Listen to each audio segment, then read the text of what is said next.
Richard Eliezer tetap dilindungi LPSK setelah bebas jika dibutuhkan. Ketua Lembaga Perlindungan Saksi Korban, Hasto Atmojo mengatakan perlindungan LPSK terhadap narapidana pembunuhan berencana Nofriansyah Joshua Huta Barat, Richard Eliezer, masih tetap berlanjut. LPSK akan memberikan perlindungan selama Richard masih memerlukan dan sepanjang LPSK merasa perlu untuk memberikan perlindungan. Hasto mengatakan pemberian perlindungan LPSK secara umum akan diberikan dalam waktu 6 bulan. Setelah berakhir dalam waktu tersebut, akan dilakukan evaluasi apakah pihak terlindung masih memerlukan perlindungan atau tidak. Selama perlindungan diberikan LPSK, Hasto mengatakan Richard Eliezer bebas dari ancaman. Wakil Ketua LPSK Antonius PS Wibowo menambahkan, jenis perlindungan yang diberikan LPSK kepada Richard Eliezer adalah perlindungan fisik.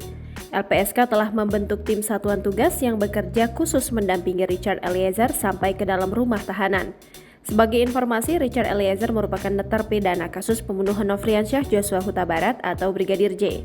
Majelis Hakim Pengadilan Negeri Jakarta Selatan menilai Richard terbukti melakukan pembunuhan berencana bersama 4 pelaku lainnya, yaitu ex-Kadif Propam Ferdi Sambo, Putri Chandrawati, Kuat Ma'ruf, dan Ricky Rizal.